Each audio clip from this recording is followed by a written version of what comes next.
Conta um Conto apresenta, de Robert E. Howard, Conan o Bárbaro, em Um Focinho na Escuridão.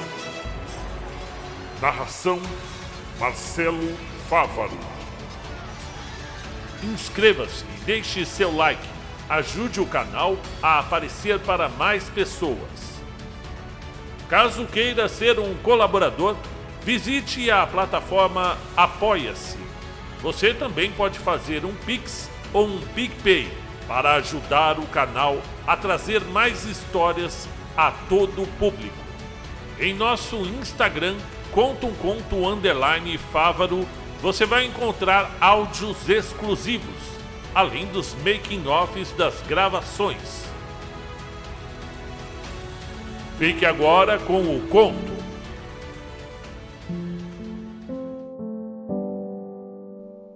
Ambola acordou lentamente, com seus sentidos ainda entorpecidos pelo vinho que bebera excessivamente na noite anterior. Por um instante confuso, ele não conseguiu se lembrar onde estava. O luar, atravessando a janela gradeada, brilhava em arredores pouco conhecidos. Então ele se lembrou que estava estendido na cela mais alta da torre, onde a cólera de Tananda, irmã do rei Kush, o havia mandado. Não era uma cela comum, pois nem mesmo Tananda ousaria ir tão longe em sua punição ao comandante dos lanceiros negros, que eram o poder do exército de Kush. Havia carpetes, tapeçarias, leitos forrados com seda e jarros de vinho.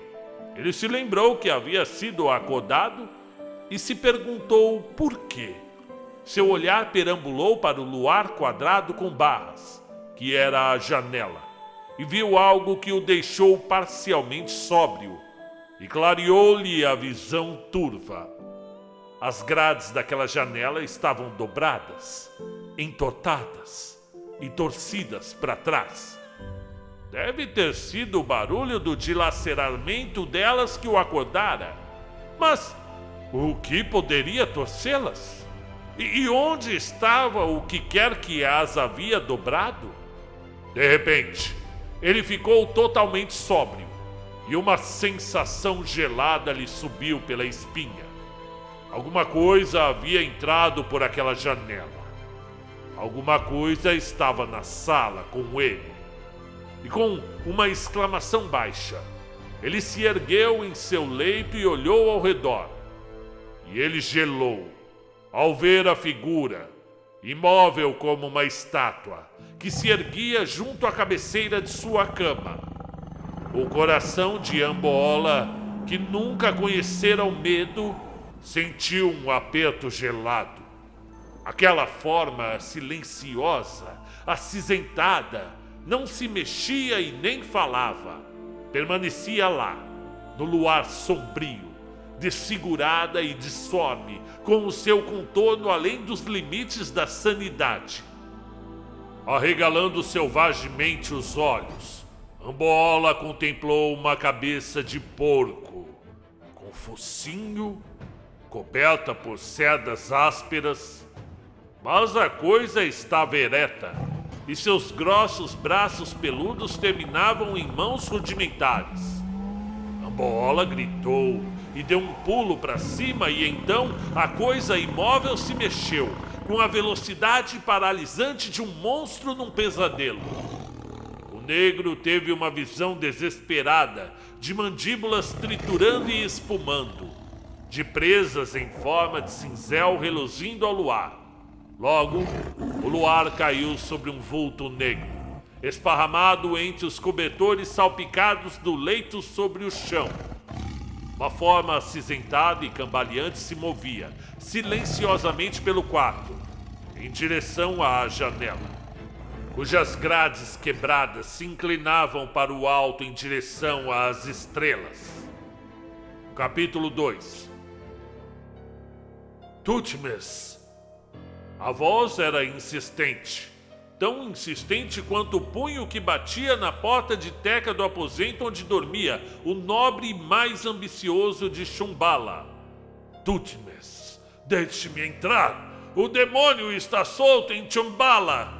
A porta foi aberta e o mensageiro irrompeu sala adentro. Era um homem magro e nervoso, vestido com um djeber branco. Sua pele era escura e o branco de seus olhos brilhava. Ele foi recebido por Thutmose, um homem alto, esguio, de pele escura e com traços retilíneos de sua própria classe social. O que está dizendo, Afari? Afari fechou a porta antes de responder. Estava ofegante como se tivesse corrido muito. Ele era mais baixo que Thutmose. Ambola! Ambola! Ele está morto! Está morto na Torre Vermelha! O quê? Exclamou Thutmose. Tananda ousou executá-lo? Não! Ela certamente não seria tão tola. Ele não foi executado, mas assassinado. Alguma coisa quebrou as grades da sua cela, dilacerou sua garganta, esmagou sua costela e quebrou seu crânio. Por Set, eu já vi muitos homens mortos, mas nenhum tão impiedosamente quanto Ambola. Thutmose, isso é um trabalho de algum demônio! Algum demônio! A sua garganta foi mordida e as marcas nos dentes não eram como as de um leão ou de um macaco. Pareciam que elas foram feitas por cinzéis, tão afiados quanto a navalhas. E quando foi que isso aconteceu? Algo em torno da meia-noite. Os guardas na parte baixa da torre, que estavam vigiando a escada que leva para a cela onde ele estava preso, ouviram-no gritar e, subindo rapidamente os degraus, arrombaram a cela e o encontraram no chão da forma que eu disse. Eu estava dormindo na parte baixa da torre como você me ordenou, e ao ver aquilo, vim diretamente para cá, mandando os guardas não contarem nada a ninguém. Thutmose sorriu, e o seu sorriso não era agradável de se ver. Deuses e demônios trabalham para um homem audacioso, ele disse. Eu não acho que Tananda fosse tola a ponto de ter assassinado Ambola, embora ela muito desejasse.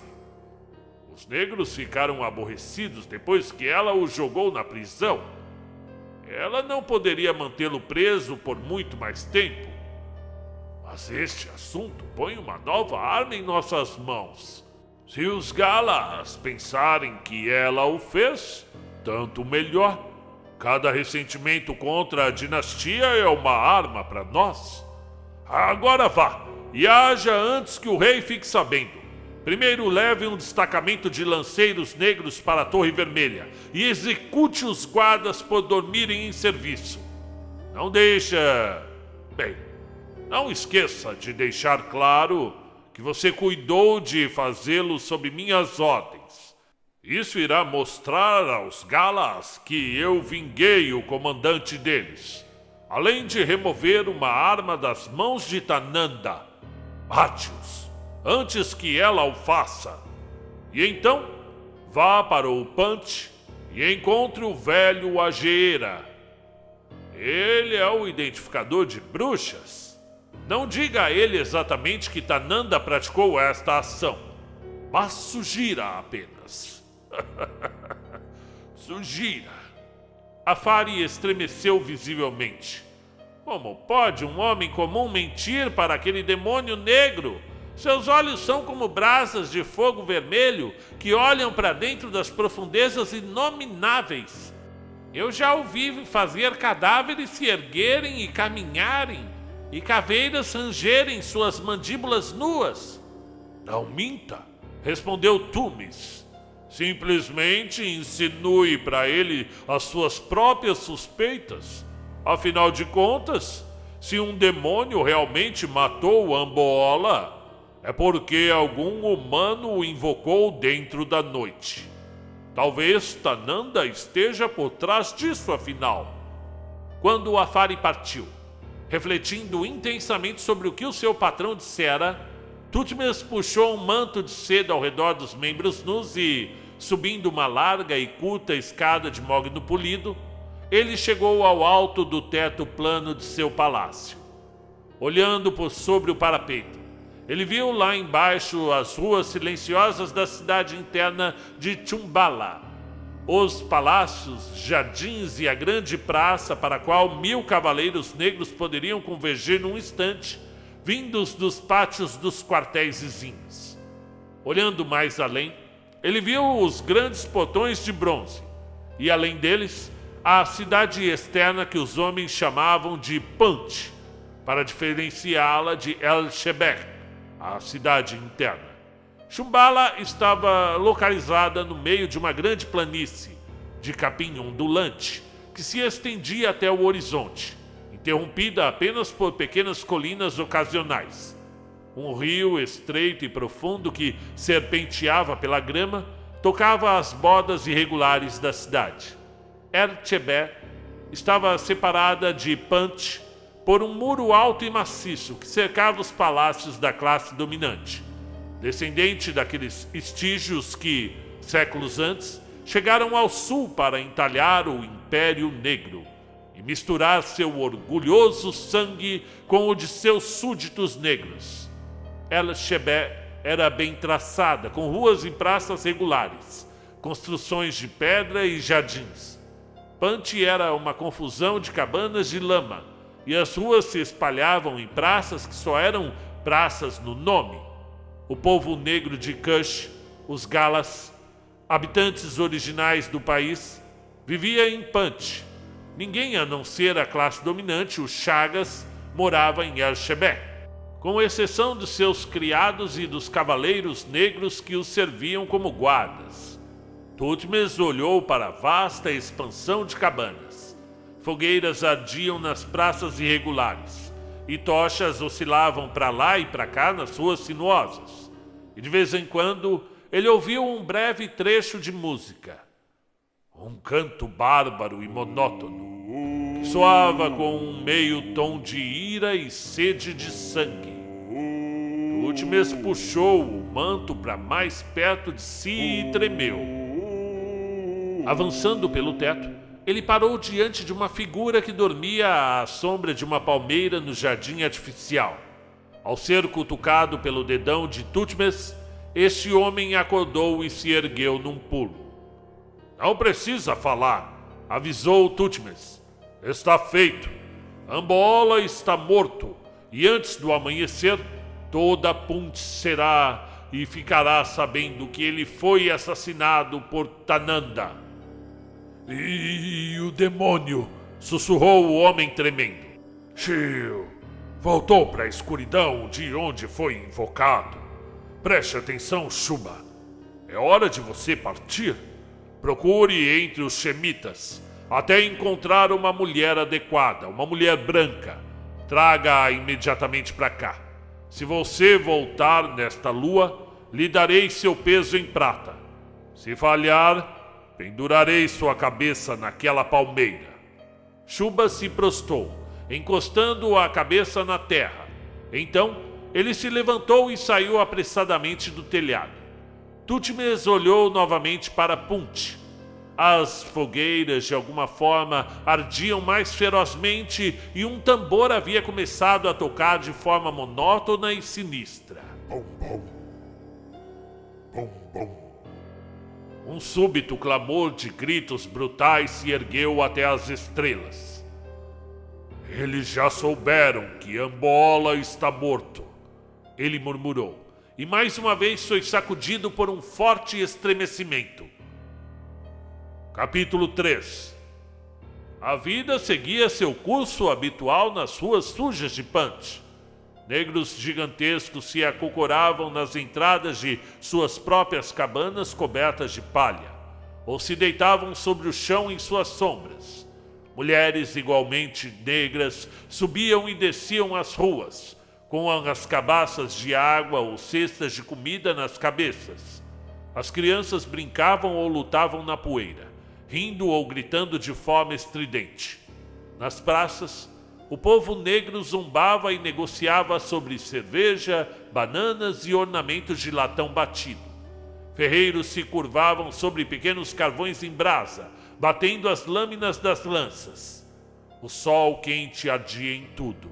No suor, na alegria, na raiva, na nudez, na miséria do povo negro. E de repente veio uma mudança no padrão, uma nova nota no timbre. Com um barulho de cascos, um grupo de cavaleiros passeava. 12 homens e uma mulher.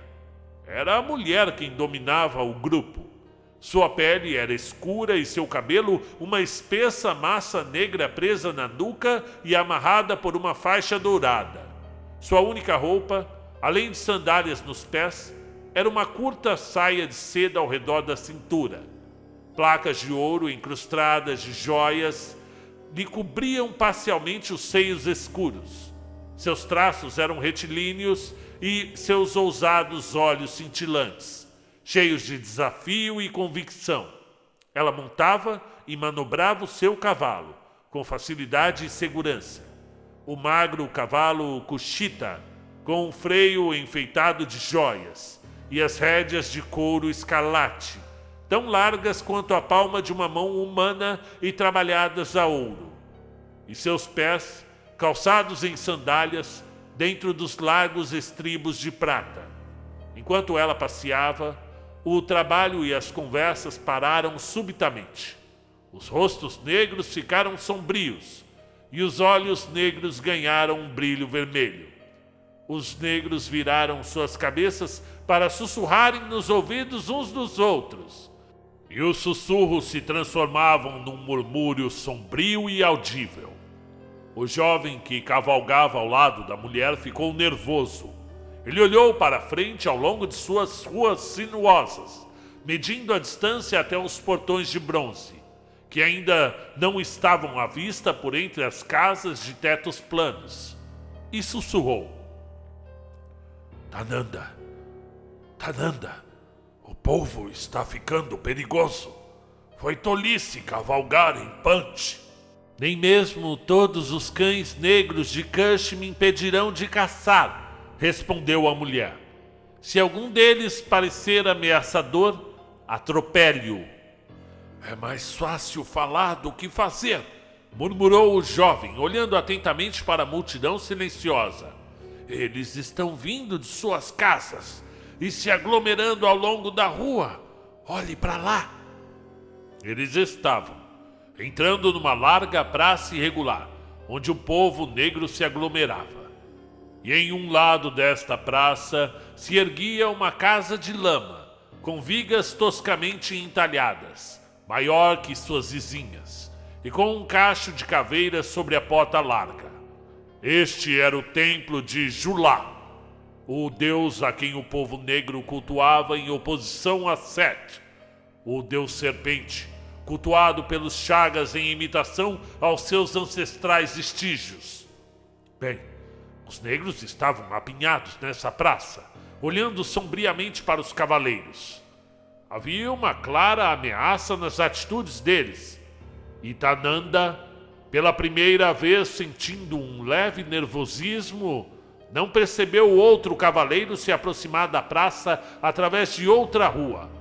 Este cavaleiro chamaria a atenção em circunstâncias normais, pois não era Chaga e nem Galá, mas um homem branco, uma figura poderosa usando cota de malha e capacete, com um manto escarlate cujas dobras batiam-lhe ao redor do corpo.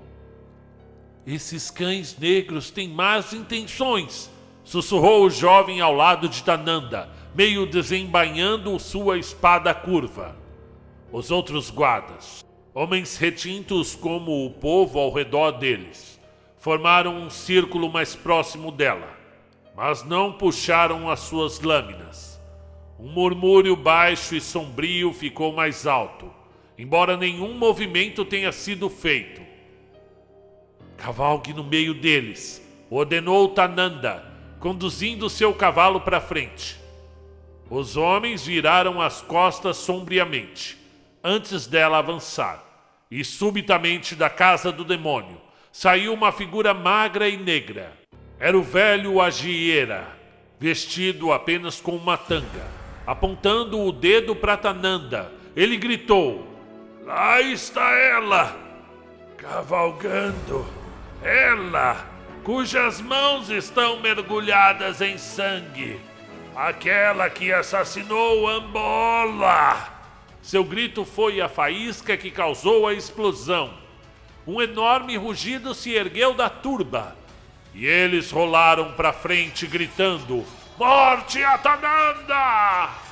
Num instante, uma centena de mãos negras estava arranhando as pernas dos cavaleiros. O jovem colocou seu cavalo entre Tananda e a turba, mas uma pedra, arremessada por uma mão desconhecida, arrebentou-lhe o crânio. Os guardas, retalhando e cortando, foram violentamente arrancados de seus cavalos e espancados, pisados e apunhalados até a morte. Tananda, atacada por todos os lados, finalmente aterrorizada, gritou enquanto seu cavalo empinava. Um grupo de selvagens figuras, homens e mulheres, estava agarrando-a. Um gigante agarrou-lhe a coxa e arrancou a mulher da sela, colocando-a nas mãos furiosas que esperavam ansiosamente. Sua saia foi arrancada do corpo e voou acima dela, enquanto um berro de risada primitiva se erguia da multidão. Uma mulher cuspiu-lhe no rosto e arrancou-lhe as placas do peito, arranhando seus seios com as unhas enegrecidas. Uma pedra, atirada nela, arranhou sua cabeça. Ela gritou, num medo frenético. Um grupo de mãos brutais estava puxando-a violentamente, ameaçando desmembrá-la. Ela viu uma pedra segura por uma mão levantada, enquanto o dono tentava alcançá-la na multidão para arrebentar-lhe os miolos. Punhais reluziam. Somente a embaraçadora quantidade de pessoas daquela massa esmagadora os impediu de matá-la instantaneamente. "Para a casa do demônio!" rugiu uma voz respondida por um clamor. E Tananda se sentiu meio carregada, meio arrastada pela turba em movimento, agarrada pelo cabelo, braços, pernas e por onde quer que uma mão negra pudesse pegar. Golpes dirigidos a ela na multidão foram detidos e desviados pela massa. E então veio um impacto, sob o qual toda a multidão cambaleou, enquanto um cavaleiro, num poderoso corcel, se movia violentamente para dentro da turba. Homens caíram, com gritos agudos, para serem pisados por cascos esmagadores. Tananda teve um vislumbre atordoado de uma figura se erguendo acima da multidão, de um escuro rosto cicatrizado sob um elmo de aço e de um manto escarlate desfraldando-se de poderosos ombros cobertos por cota de malha e uma grande espada, subindo e descendo, salpicando borrifos escarlates. Mas, de algum lugar da turba, uma lança golpeou para o alto, estripando o cavalo. Este relinchou, cambaleou e caiu. Mas o cavaleiro caiu de pé, golpeando a esquerda e a direita. Lanças e punhais atirados a esmo resvalaram-se no capacete ou no escudo em seu braço esquerdo, enquanto sua larga espada fendia carnes e ossos, espalhava miolos e derramava entranhas na poeira sangrenta. Carne e ossos não conseguiam lhe opor resistência. Deixando um espaço livre, ele parou, alcançou a aterrorizada garota e, cobrindo-a com o escudo, recuou, abrindo espaço impiedosamente. Ele retrocedeu para um canto de uma parede e, colocando a jovem atrás, ficou à sua frente, espumando e gritando num ataque furioso. E então houve um barulho de cascos, e um regimento de guardas adentrou a praça, rechaçando os manifestantes à frente deles. O capitão se aproximou. Um enorme homem negro, resplandecente em seda vermelha e armadura trabalhada a ouro. Você demorou a chegar, disse Tananda, que havia se levantado e readquirido muito de seu porte. O capitão ficou pálido, mas antes que pudesse voltar, Tananda havia feito um sinal, que foi percebido pelos homens dele atrás. Um deles agarrou sua lança com as mãos e dirigiu-a entre os ombros do capitão, com tal força que a ponta lhe saiu pelo peito. O capitão caiu de joelhos, e as estocadas de meia dúzia de outras lanças completaram o trabalho. Tananda jogou para trás o longo e desalinhado cabelo negro e encarou Conan. Ela sangrava de vários arranhões em seus seios e coxas. Suas madeixas caíam, desarrumadas por suas costas, e ela estava tão nua quanto no dia em que nascera. Mas ela olhava para ele sem hesitação e sem se deixar perturbar, e ele devolveu-lhe o olhar, em sincera admiração à sua frieza e à perfeição de seus membros marrons. Quem é você? Ela indagou. Conan, um cimério. Ele respondeu. O que está fazendo em Shambhala? Vim para cá em busca de dinheiro. Eu era anteriormente um corsário. Ah! Um novo interesse brilhou nos olhos escuros dela. Ela juntou os cabelos atrás com as mãos. Nós ouvíamos histórias sobre você, a quem os homens chamam de Anra, o leão. Mas se não é mais um corsário, o que você é agora? Um viajante. Um viajante sem dinheiro. Ela sacudiu a cabeça. Não, por 7. Você agora é o capitão da guarda real. Ele olhou casualmente para a figura estendida, vestida de seda e aço, e a visão não alterou o prazer de seu súbito sorriso. Pouco depois, ele conteve uma rebelião de furiosos e passou a ser muito estimado pelo rei. Capítulo 4. Chuba retornou a Shambhala e, se dirigindo aos aposentos de Thutmose, onde peles de leopardo cobriam o piso de mármore, ele disse: Eu encontrei a mulher que você desejava, uma garota nemédia, capturada de um navio comercial em Argos. Eu paguei ao Shemita vendedor de escravos muitas peças gordas de ouro. Deixe-me vê-la, ordenou Thutmose. E Chuba saiu da sala e retornou um instante depois, trazendo uma garota pelo pulso. Ela era delicada, e sua pele branca quase ofuscante em contraste com os corpos marrons e negros aos quais Thutmose estava acostumado. O cabelo dela caía como uma onda fluvial cacheada, de mechas douradas sobre os ombros brancos. Ela estava vestida apenas com uma roupa esfarrapada. Chuba removeu-a, deixando a moça encolhida em completa nudez. Thutmose acenou com a cabeça de forma impessoal. Ela é uma bela mercadoria.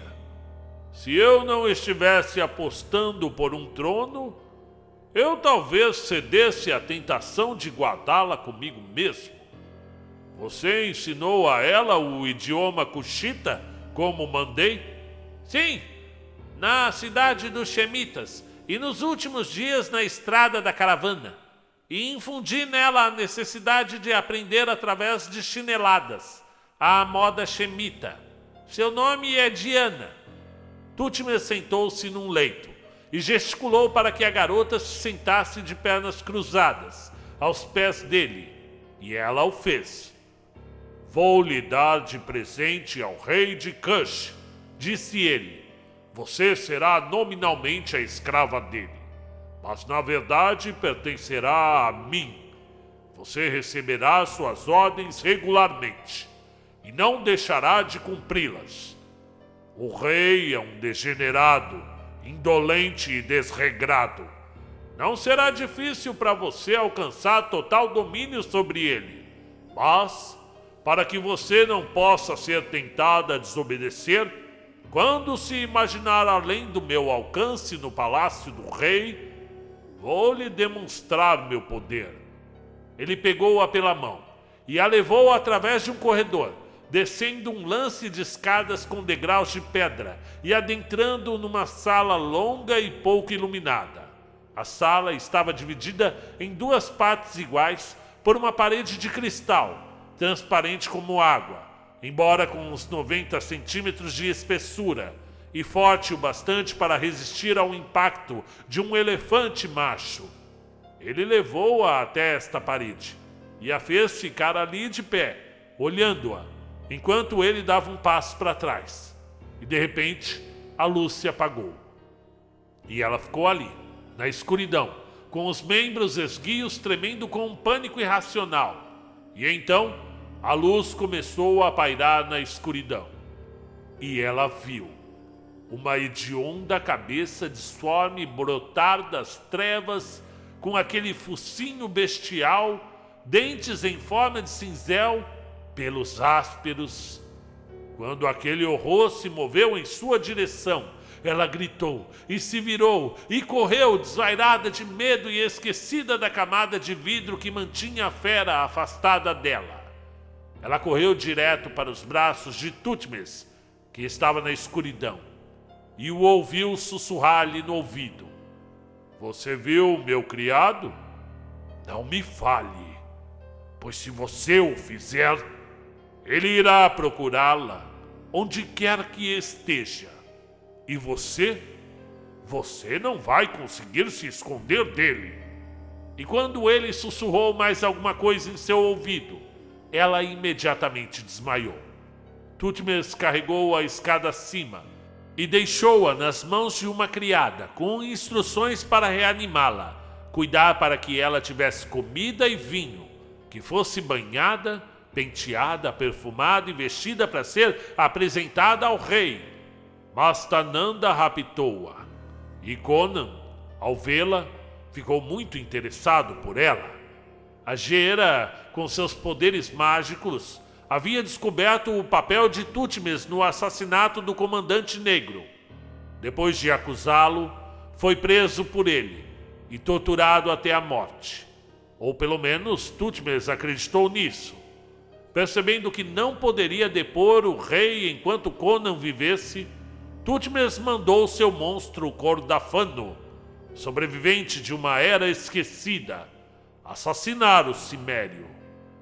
Tananda ordenou a Diana que ela lhe contasse os detalhes do plano de Tútmes, mas a garota se recusou, pois Tútmes a havia aterrorizado quase a ponto de enlouquecê-la.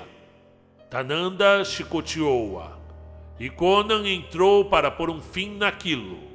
Enfurecida, Tananda o ameaçou, mas ele riu dela, pegou a garota e foi embora para casa.